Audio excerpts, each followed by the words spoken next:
강의에 앞서 오늘 2학기 법화경 강의를 맡아주실 도술사 우비큰 스님을 간략하게 먼저 소개해드리도록 하겠습니다. 8월 25일부터 9월 23일까지 총 10회에 걸쳐 강의해 주실 우비 스님께서는 한어 스님으로부터 전법을 의심 이후 통도사, 어머사, 강주 이외에도 종립은혜사, 성가대학원 원장, 고시 원장 등을 역임하셨으며 2001년부터 2003년까지 조계종 교육원 원장을 역임하시면서 2003년 지금 온 서울 불교서울 전문 강당을 설립하도록 하셨습니다. 그 이유는 굳이 설명되지 않아도 다들 삼척동자라도 알 수 있을 만큼 종단을 대표하는 어른이니까 생략하고 이렇게 바쁜 와중에도 선생님께서 와주셔서 강의해 주시는 데 고마움으로 박수를 해주시면 감사하겠습니다.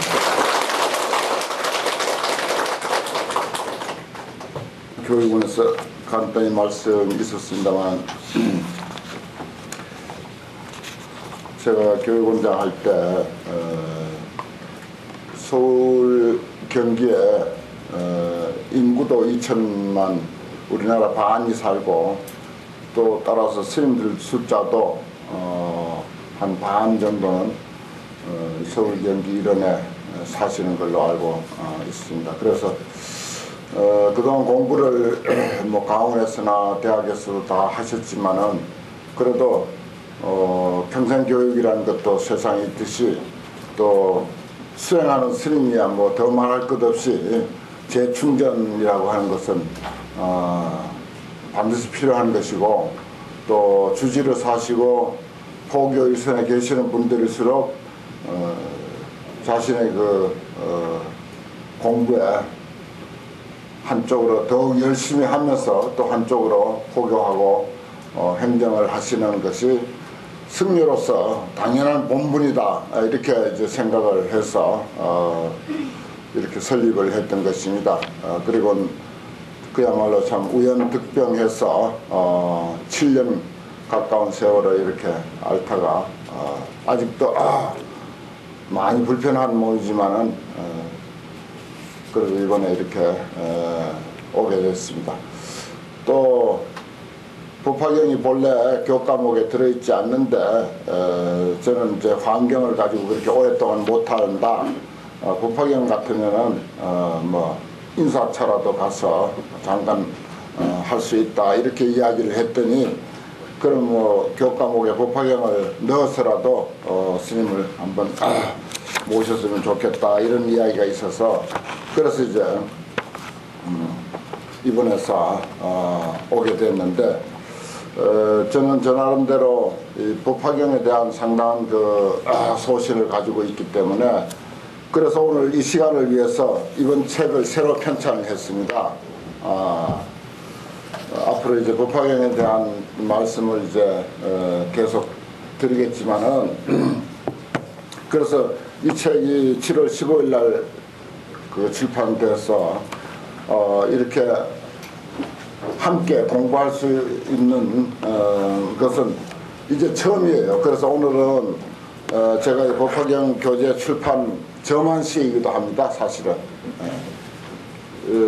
앞으로 이제 이 책이 많은 분들이 법화경을 공부하고 또 법화경을 강의하는데 상당히 좋은 교재가 됐으면 싶어서 그동안 뭐 수백 종류의 법화경이 나왔지만은 내 마음에 썩 드는 게 없어서 그래서 정말 이번에는 내 마음에 들게 교정하는데도 사람들이 한 10여 명 이상 동원이 됐고 또 뭐 시간도 많이 걸렸지만은 상당한 공을 들여서 만들어진 법화경입니다. 오자가 간혹 한두 개가 있을지 모르지만 거의 없다고 볼 정도로 아주 철저히 교정을 한다고 했습니다. 혹 다른 본과 차이가 있으면 또 지적해 주시면 다음 출판에 참고하겠습니다. 그래서 사실은 저는 이 정말 마음먹고 만든 이 법화경 교재가 오늘 이제 처음으로 이렇게 여러 분들과 함께 공부를 시작하게 됐습니다. 경전은 많지만은 사실은 불교를 대표할 수 있는 그런 경전이 과연 무엇일까? 저 나름대로 뭐 저야 뭐 어려서 출가해서 50년을 절집안에서 세월을 보내면서 선방에 한 10여 년 다닌 것 외에는 거의 뭐 경전과 실험을 하다시피 이제 했는데 그래서 이제 근래 와서 가장 제가 선호하는 경전이 법화경입니다. 그래서 뭐 아시는 분은 아시겠지만 불교 TV에서도 요즘 번역한 법화경을 가지고 강의를 늘 하고 있고 또 다른 곳에서도 이제 법화경 강의를 하고 있는 상당히 법화경에 대한 그 애착이 조계종에서는 아마 가장 아주 남달리 법화경을 애착하는 사람이 아닐까 이렇게 그 생각할 정도입니다. 그래서 오늘 책 처음 이제 펼치면서 경전도 저만이 있습니다. 불상이나 뭐 보살상만 저만 하는 것이 아니고 경전도 이렇게 출판을 하면은 이렇게 같이 나는 저만을 그렇게 해요. 이렇게 같이 한번 책장도 넘기면서 공부를 시작한 것 이것을 저만이라 이렇게 이제 생각을 해서 편찬서를 일단 같이 한번 봐주시기 바랍니다.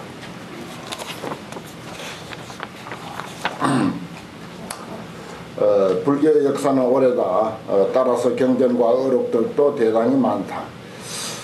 수많은 경전과 어록들에 따라서 수많은 종파 불교가 등장하였습니다. 또한 시대의 변천에 따라 등장한 새로운 불교도 적지 않습니다. 지금 2009년은 50년 전만을 비교해 보더라도 세상은 놀라울 만치 변화하였습니다. 불교도 또한 그 변화에 알맞은 대한 불교가 나와야 하리라 생각합니다. 근본 불교는 근본 불교대로, 부파불교는 부파불교대로, 대성불교는 대성불교대로, 선불교는 역시 선불교대로 그때 따라서 당시의 세상을 계도하는 역할을 잘 하였다고 봅니다. 그러나 지금은 과거의 불교로서는 이와 같이 변화하고 달라진 세상에서는 더 이상 가장 으뜸이 되는 종교며 또 모든 사람이 돌아가 의지할 만한 종교가 되기는 어렵다고 생각을 합니다. 설사 모든 불교인들이 다 같이 초연하고 탈숙하고 간소하고 청빈한 수행자의 모습을 지녔다 하더라도 그것은 한 폭의 그림으로서는 매우 아름답고 개인의 삶은 편할지 모릅니다. 그러나 불교 밖에서 그와 같은 모습과 고준한 교리들이 세상을 위해서 또는 지역사회를 위해서 이웃을 위해서 무엇을 하였는가라는 물음에는 그들을 흡족하게 해줄 마땅한 대답이 못 됩니다. 즉 세상에 이익을 주지 못하는 종교는 이미 종교로서 가치를 상실하고 있기 때문입니다. 불교의 근본 정신은 지혜와 자비의 실천입니다. 지혜로서 사람들의 지극히 고귀한 가치에 눈을 뜨고 자비로서 모든 사람들을 부처님으로 받들어 섬기며 그들의 고통과 문제들을 잘 보살펴드리는 일입니다. 그것을 한마디로 표현하여 인간불교라고 합니다. 다시 말하면 인간불교는 인간 본래의 진정한 가치를 꿰뚫어보고 그 가치를 높이 존중하고 받드는 일입니다. 이러한 인간불교만이 이 시대의 사람들을 선도하고 나아가서 세상 사람들이 돌아가 의지할 곳으로서의 당당한 불교가 될 수 있다고 생각합니다. 이와 같은 인불사상으로서 인간불교를 실현하는데 가장 알맞은 경전이 곧 묘법연화경입니다. 묘법연화경은 불교의 이상인 문수보살의 지혜와 관음보살의 자비를 가장 잘 표현하였습니다. 그러므로 묘법연화경은 인간불교의 최고의 원전입니다. 따라서 묘법연화경을 바르게 전하고 널리 전하여 모든 인류에게 불교의 진정한 가치와 의미를 알려야 하고 세상의 진정한 기초가 되게 하여야 할 것입니다. 그러므로 묘보연화경을 모르면 불교를 말할 수 없습니다.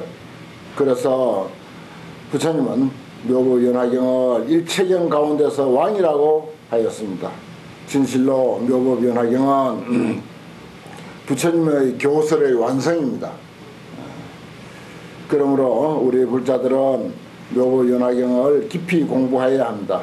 이에 묘보연화경을 공부하는데 마땅한 교과서가 없기에 한글 세대를 위해서 모든 한자에 음을 달고 토를 달고 또한 매 단락마다 뜻을 요약한 과목을 달아서 경전의 깊은 내용을 이해하는 데 도움이 되도록 새롭게 편찬하였습니다. 바라는 바는 이 인연으로 불교를 바르게 알고 바르게 실천하는 데 작은 샘물과 같은 역할이라도 하였으면 하는 마음뿐입니다. 한량없는 부처님의 공덕으로 평소에 여러 면으로 힘이 되어주신 많은 법부님들의 정성을 작지만 이렇게 회양하여 드립니다. 그래서 금년 여름 7월 15일로 이 책이 막 출판됐고 오늘 여러분들과 함께 이와 같이 점안을 하게 된 것입니다. 불교에는 8만 대장경이 있습니다. 또 세상에는 8만 대장경의 8만 배나 더 되는 그야말로 세상에는 수억만 권의 책이 있습니다. 그 중에서 단 한 권의 책을 선택하라면 저는 서슴없이 묘보연화경을 선택합니다. 그래서 사실은 그 법화경 이전에 법화경보다 우수한 경전이 없습니다. 또 법화경이 나온 이후로 법화경보다 더 우수한 경은 없습니다. 그래서 법화경 이전에 법화경 없고 법화경 이후에도 법화경 없다, 이렇게 제가 감히 표현을 합니다. 저 사람이 무슨 뭐 법화조인가 최태조인가 무슨 일연조인가 남묘호랭계경가 뭐 이렇게 보셔도 좋습니다. 이제 그러한 오해도 앞으로 이제 공부하면서 이제 모든 것이 다 풀어질 것이고,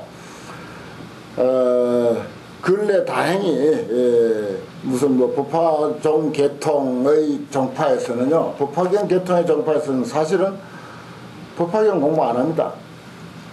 공부한다는 게 오로지 보문품 하나 공부합니다. 오로지 보문품 하나, 법화경 28품 중에 들어있는 보문품 하나 그저 겨우 의지하고, 그것도 사실은 많다고 생각을 해서 관세음보살이라고 한 글자 5자만 의지합니다. 솔직하게 이야기하면은 다른 법화경을 소위 경전으로 하고 있는 한 7, 8개의 종단이 있습니다, 우리나라에. 뭐 쭉 거론하면 내가 알고 있는 것만 해도 제일 큰 종파가 천태종, 대한불교 법화종, 한국불교 법화종, 일성종, 불성종, 관음종, 저기 일본에서 들어온 뭐 일연종이니 뭐 그런 것은 그만두더라도 한 7, 8개가 넘게 법화경을 소위 경전으로 하고 있습니다. 하지만은 그분들의 그 수행이라든지 또 그 세상에 이렇게 나타난 바에 의하면은 사실은 그렇게 법화경의 진정한 그 뜻에 근거를 두고 한다기보다는 뭐 관세음보살 한 분에게 의지하는 것으로서 그냥 정파 이름을 그렇게 만든 게 아닌가, 이런 생각이 듭니다. 요즘 뭐 신도 그저 며칠 있고 절 그럴듯한 거 하나 있으면 뭐 일개 종이 되니까요. 그래서 종정도 하고 총무원장도 하고 뭐 종정이 뭐 100몇십 명이라나 이런 정도로 이야기될 정도로 그렇게 이제 많은데, 그래서 이제 법화경을 소위 경전으로 하지만은 정작 법화경 공부는 뭐 거의 뭐 하질 않고 있다, 이렇게 이제 저 나름대로는 이제 파악을 했습니다. 물론 이제 깊이 있게 공부하는 분들도 있어요. 법화종 계통에서 아주 깊이 있게 정말 아주 조계종 스님으로서는 도저히 따라갈 수 없을 정도로 법화경을 깊이 연구한 분들도 제가 알기로 몇 분 있습니다. 또 책을 통해서 인터넷을 통해서 알고 있습니다. 그런 분들도 물론 있어요. 그러나 다수를 가지고 이야기할 때는 사실은 거의 100명 중에 90명은 그저 관세음보살 한 분 그저 의지하는 것으로서 끝내지 않을까 이렇게 생각을 합니다. 자, 그러면은 그 다음 페이지 목차를 한번 보십시다. 내가 왜 이래 말이 빠른가 하면은 지금 10회 강의 30시간입니다. 중간에 쉬는 시간 빼버리고 하면은 그저 20시간 내지 25시간 정도 불과한데, 사실은 공부해야 할 법화경은 양이 상당하고 그 속에 들어있는 아주 오묘한 뜻은 일일이 다 이야기하려면 하루에 2시간씩 해서 한 2년 정도 하면은, 매일 해서 하루에 2시간씩 한 2년 정도 하면은 어찌하니 법화경에 대해서 이야기할 만한 거 다 할 수 있지 않을까. 저는 시간 계산을 그렇게 했습니다. 하루에 2시간씩 2년, 하루도 안 빠지고 2년을 곱박 한다면은 그런 대로 법화경을 어지간히 공부했다고 할 수 있지 않을까. 제가 해보니까 그래요. 그래서 이제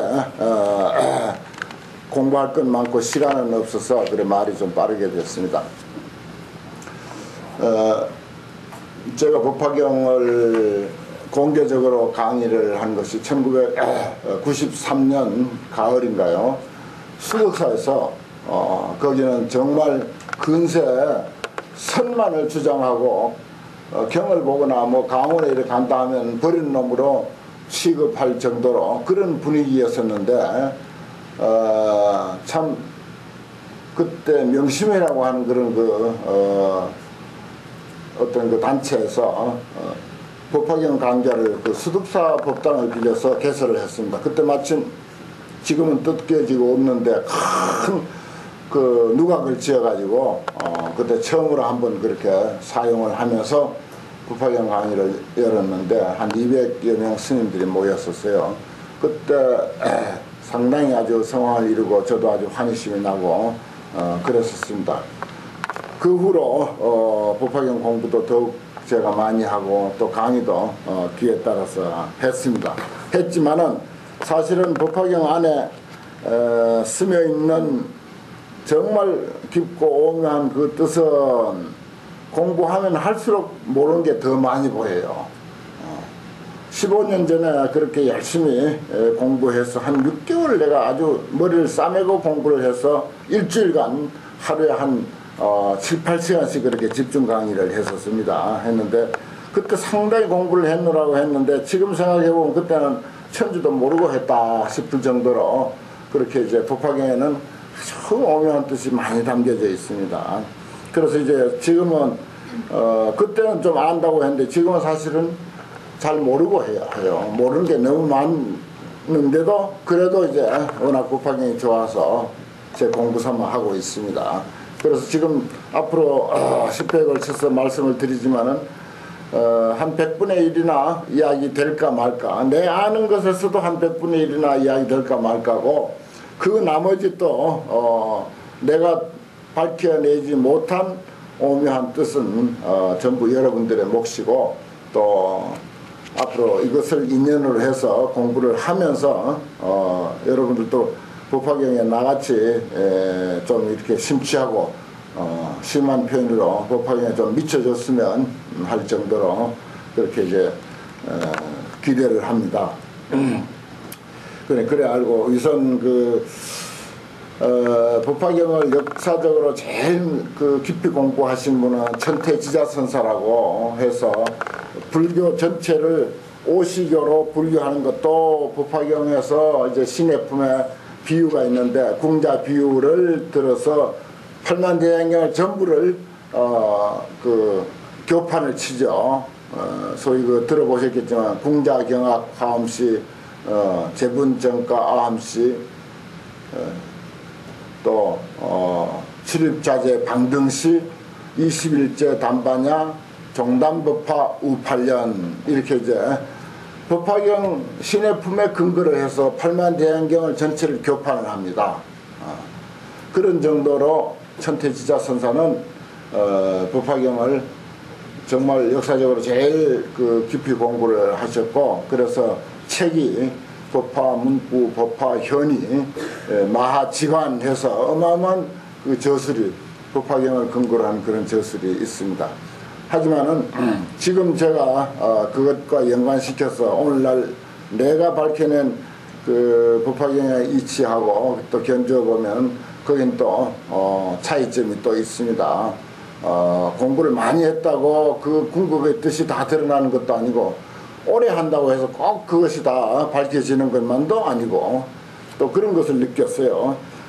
그러나 아주 그 선배로서 대선두주자이기 때문에 또 그분의 그 해석이 상당히 그 참고할 만한 내용도 있어서 가끔씩은 또 거론을 하게 될 것입니다. 그 목차를 보면요, 전체가 28품이죠.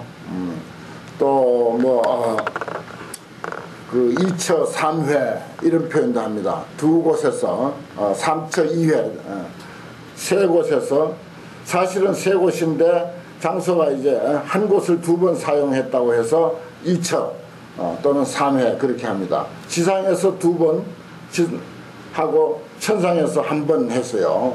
근데 이제 지상에 두 번을 한 번으로 한 곳으로 치니까 그냥 2처 이렇게 합니다. 두 곳. 천상 한 번, 천상 그리고 지상 이렇게 또 3회에 걸쳐서 했다. 여기서 한 번 설하고 천상에 가서 한 번 설하고 다시 내려와서 또 설하고 이렇게 해서 이제 3회 이렇게 하는데, 그건 뭐 크게 큰 의미는 없습니다. 우리가 이제 시간이 많으면 그런 것도 다 밝히겠지만, 일단 거기서 이제 14품 전 14품 후 14품을 이렇게 나눕니다. 선을 쑥 꺼놓으면 좋죠. 근데 이제 앞에 14품을 이제 정문법화 그래요. 자취적자, 문문자. 내가 이제 거동이 불편해서 판서를 제대로 못하니까 스님들이 그냥 그동안 공부 많이 하셨으니까 그냥 노트 하십시오. 정문법화. 한자 모르거든 한글로만 써놓고 이제 나중에 찾아보실 때. 그 다음에 이제 15품에서 28품, 14품을 본문법화 그렇게 한다. 근본본자. 앞에는 자취적자, 문문자. 그 정문과 본문이라고 하는 것을 이제 다른 표현으로 또 앞으로 많이 하게 될 것이기 때문에 법화경을 이해하는데 제일 중요한 게 이 두 낱말입니다. 정문, 본문. 요것은 이제 또 적불, 본불, 또 역자 밑에다가 그 책받침한 글자입니다. 또 역자 밑에다가 책받침한 게 그게 자취적자잖아요. 문문자, 정문, 본문. 그래서 이제 적불, 본불 그래요. 부처불자. 그 적이란 말은 뭔 말인고 하니 자취, 흔적 이런 뜻이잖아요. 그럼 역사적인 차원. 자취니 흔적이니 하는 것은 역사적인 차원을 말하는 것이고, 또 현상적인 차원, 지금 우리 눈앞에 드러난 이런 현상적인 차원, 역사적인 차원도 역시 현상적인 차원입니다. 이런 것을 이야기할 때는 항상 적이라고 합니다. 자취적자. 그 다음에 본이라고 하는 것은 본문이라고 하든지 본불이라고 하든지, 또 저는 적인이라고 한다. 뭐 부처님 이야기만 할 게 뭐 있습니까? 우리 이야기 좀 해야죠. 우리는 사람입니다. 그래서 우리에다가 이끌어다가 말씀을 드리면 적인이 됩니다. 사람인자, 자취적 사람인, 역사적인 사람, 현상적인 사람, 또 현실적인 사람. 지금 나는 이렇게 병든 노비구고, 여러분들은 젊은 비구니고, 또 청신사 청신녀고, 이렇게 눈앞에 보이는 차별된 것을 적인 그래요. 차별된 그 사람을 가지고 흔적으로서, 자취로서, 그래서 역사적인 차원으로서의 우리는 그런 입장입니다. 사실 우리가 이해할 수 있는 것은 그거예요. 아주 단세포적으로 인간을 이해하기로 하면은 그겁니다. 그저 눈에 보이고, 그저 귀에 들리는, 저 사람 음성은 저렇고, 이 사람 음성은 이렇다. 뭐 그 정도로 우리가 이해하는 것이 불교라고 하는 상식을 접어두고, 이야기할 때 세상은 그겁니다. 그래서 부처님이라고 하더라도, 2600년 전에 인도에서 이렇게 인생을 살았던 그 역사적인 부처님이거나 아니면 또 곳곳에 법당에 모셔져 있는 등산불, 소위 그 불상으로서의 부처님이거나 뭐 그 정도죠.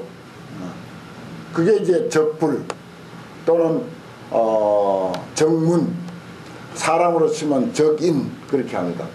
그런데 그런 그 자치, 현상, 역사 이것을 잊게 하는 근본 뿌리가 있어요. 근본이 있습니다. 그걸 이제 본불 또는 본문 그 세계를 그런 세계를 본문 그래요. 문문자, 근본 본자 문문자. 나 이걸 본래인 그렇게 또 말합니다. 본래인. 네. 요 두 가지만 사실 제대로 우리가 이해가 돼버리면은 법화경 그 이해하는데 아주 큰 역할을 합니다. 상당히 열쇠가 돼요. 이게 이해가 안 되면은 법화경 끝내 풀어지지 않습니다. 법화경의 그 어떤 그 비밀을 풀 수가 없습니다. 그래서 이것은 법화경의 비밀을 푸는 아주 중요한 그 열쇠입니다. 그래서 이제 조금 이제 진부하더라도 길게 설명을 드릴 수밖에 없어요. 그 자치라고 하는 것은 이제 이해됐죠. 그런데 그 자치가 있게 한 그 근본 차원이 있어요. 그걸 이제 궁극적 차원 이런 표현도 합니다. 그게 이제 본문, 본불, 본인, 우리를 이끌어다가 이야기하면 우리에게는 본래의 사람이 있어. 본래의 사람. 그건 남자도 여자도 아니야. 그건 비구도 아니고 비구니도 아니야. 청신사 청신녀도 아니야. 승도 속도 아니야. 이거는 근본적인 입장에 있어서의 사람은 부처님도 마찬가지예요. 이것은 영원한 것입니다. 부처님에게 있어서나 서가모니 부처님에게 있어서나 우리에게 있어서나 그 본래인으로서의 차원, 다시 말해 궁극적인 차원에 있어서는 아주 영원합니다. 그건 생사가 없습니다. 소위 생사를 초월한다, 생사를 해탈한다라고 하는 것은 바로 거기에 접촉이 된 것입니다. 본래인, 궁극적 차원, 거기에 접촉이 된 거예요. 아, 지금 그 마음을 가지고 하는 소리구나. 그렇습니다. 마음자리라고 해도 좋아요. 그렇지만은 여기서 본문, 본인, 본불, 본래인이라고 하는 것보다는 마음이라고 하는 것은 왠지 좀 부족한 표현입니다. 사람인자가 좋아요. 본래인. 그래서 그 본래인은 지금 우리가 지금 말하고 듣고 하는 그것인데, 지금 여러분들 저희 말을 듣는데 그 말을 듣는 것은 무엇입니까? 비구라고 하는 조건으로 듣나요? 아니면 비구니라고 하는 조건으로 듣나요? 청신녀라고 하는 조건으로 듣습니까? 청신사라고 하는 조건으로 듣습니까? 지금 듣는 그 사실은 아무런 조건이 없습니다. 현상적인 차원하고는 전혀 관계없는 그 무엇이 있어서 지금 듣고 있는 거예요. 거기는 아주 평등합니다. 누구나 평등합니다. 뭐 이 말 안 듣고 다른 거 지금 음악 들을 수도 있어요. 혼자 뭐 다른 거 생각할 수도 있습니다. 도망갈 수도 있어요. 얼마든지 천리만리를 지금 몸은 이 자리에 두고 천리만리를 도망다니면서 마음대로 논일 수가 있습니다. 또 그것은 이 존재는요 정말 아무리 미사역구를 동원해서 설명한다 하더라도 이건 다 설명할 수가 없고 또 다 파악이 되지도 않습니다. 우리는 이 존재, 이 사실에 대해서 정말 면밀히 검토하고 면밀히 연구하고 사유하고 그래서 끝내는 손에다 연필을 잡듯이 꽉 이렇게 잡을 수 있는 그런 차원에까지 이제 이르러야 되겠죠. 그것이요 왔다 갔다 늘 넘나듭니다. 그게 분리할 수가 없어요. 사실은 현상적인 이런 거 차원과 궁극적인 본래인의 차원, 이게 늘 넘나듭니다. 그래서 전 14품은 천태지자 선사가 과판하기는 전 14품을 정문 부처님의 세계에 대해서 자취, 흔적, 역사로서의 어떤 면을 그린 것이고, 그 다음에 후 14품은 본문, 본래 부처의 자리, 본래 사람 자리, 차별이 전혀 없는 그런 평등한 자리를 그린 것이다. 이렇게 이제 표현을 이제 했지만은 사실은 정문 속에도 본불의 세계, 본래인의 세계가 너무 많이 녹아 있고, 또 본문에도 자취로서의 그 어떤 내용이 너무나도 많이 있습니다. 그래서 이게 혼용이 되어 있어요, 사실은. 그러나 요 두 가지 낱말은 우리가 정확하게 알면은 법화경을 푸는 아주 중요한 열쇠입니다.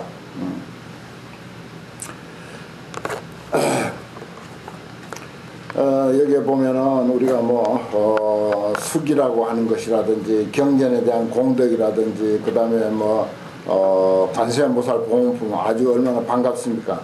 이런 분들에 대한 이야기, 이런 것이 참 관음신앙, 중국, 일본, 한국 이 세 나라는 관음신앙이 아주 대단하잖아요. 대단한데 그 관음신앙의 그 원뿌리가 바로 법화경 관세음보살 보문품 제25품 바로 이것입니다. 여기에 근거를 해서 오늘날 그렇게 관음신앙이 널리 퍼져 있는 거죠. 그래서 법화경은 여러 가지로 중요하고, 또 여기에 서품이라든지 방편품이라든지 비유품이라든지 신해품이라든지 이런 것이 아주 우리 불교 일반적인 불교에서 많이 거론되는 내용들이 이 법화경에 다 있습니다. 그래서 법화경은 불교 총론이에요. 그리고 법화경 이거 한 권만 제대로 낱낱이 그 낱말이라든지 법수라든지 어떤 교리 문제라든지 이런 것을 조금도 부족함이 없도록 다 풀어 헤치면은 팔만대장경이 이 속에 다 있습니다. 그래서 불교 총론이에요. 가장 중요한 그런 그 정문과 본문, 이게 이제 인간으로 치면은 뭡니까? 이렇게 겉으로 드러난 나와 이렇게 드러나게 하는 주인공으로서의 나, 이 두 가지지 다른 거 없잖아요. 그 두 가지뿐이에요. 사실은 부처님도 그 두 가지고, 우리도 또 두 가지고, 나무도 그것의 두 가지고, 물도 그것의 두 가지고. 물은 뭡니까? 물결이라든지 흐리다든지 얼음이 됐다든지 흐른다든지 하는 그것은 뭐겠어요? 정문의 내용이에요. 적수라고 할 수 있겠죠. 그 다음에 그것이 어떤 현상으로 파도가 치든지 고요히 있든지 무엇이든지 간에 젖는다고 하는 그 물의 본래의 성질, 그것은 어떤 상황이든지 늘 그 자리에 그 모습입니다. 그게 이제 본래의 물이다, 본수라, 이렇게 할 수가 있습니다. 나무도 마찬가지예요. 모든 존재는 전부 그 양면을 띠고 있다 하는 것입니다. 양면을. 그러니까 이것은 사람을 이해하고 부처님을 이해하는데 그치는 것이 아니고 모든 존재를 이해하는 열쇠가 됩니다. 그래서 그 중에서도 흔적으로서 이건 눈에 보이는 것이니까 크게 문제될 게 없고, 사실은 본문의 세계를 잘 이해하면은 인생 공부 끝이고 또 불교 공부 끝입니다. 사실은. 그래서 특히 이제 강조하고 싶은 것이 본문의 세계, 이것을 이제 두고두고 이제 말씀을 드리게 될 것입니다. 그쯤 이제 서론으로서 말씀드리고 그 다음에 한 장 넘겨서 편집이 아주 잘 됐죠. 제1 서품 또 돼 있죠. 서품을 전체적으로 이렇게 다 개발할 수가 있도록 이렇게 해놨습니다. 공부 이건 거의 80% 해준 거예요, 내가. 세상에 어느 한문분 경전에 이렇게까지 분석을 해가지고 일목요연하게 이거 뭐 조금만 보면은 이거 목차 이거만 보고는 다 이야기할 수 있습니다. 봅시다. 법회의 청중, 그렇죠. 어떤 경전이든지 또 어떤 법회든지 우리가 지금 하고 있는 법회도 청중이 있습니다. 이렇게 여러분들이 청중이잖아요. 그 다음에 또 상서가 나타나다. 그 다음에 문수보살의 상서에 대한 답변, 큰 과목이 이렇게 세 가지로 딱 돼 있어요. 그 다음에 법회의 청중하면 뭐 성문대중, 보살대중, 천자대중, 용왕대중, 긴나라, 건달바, 아수라, 가루라, 인왕대중. 끝났잖아요, 공부. 이런 사람들이 법회 청중에 모였다. 이렇게 됐어요. 매 품마다 전부 이것을 하느라고 머리 다 빠져버렸어, 내 머리는. 검은 간지가 있잖아요. 검은 간지 넘겨보십시오. 성질 급한 사람 얼른 넘겨보면은 전부 그렇게 다 해놨어요. 이게 머리 안 빠지게 됐어, 이거. 이래가지고.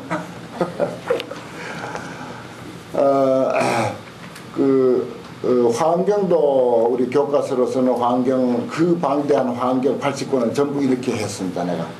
그 법화경도 이렇게 했고, 어떤 경이든지 뭐 어른이든지 내 손에만 왔다 하면 이렇게 난도질을 해가지고 과목을 착 이렇게 추려내는 거예요.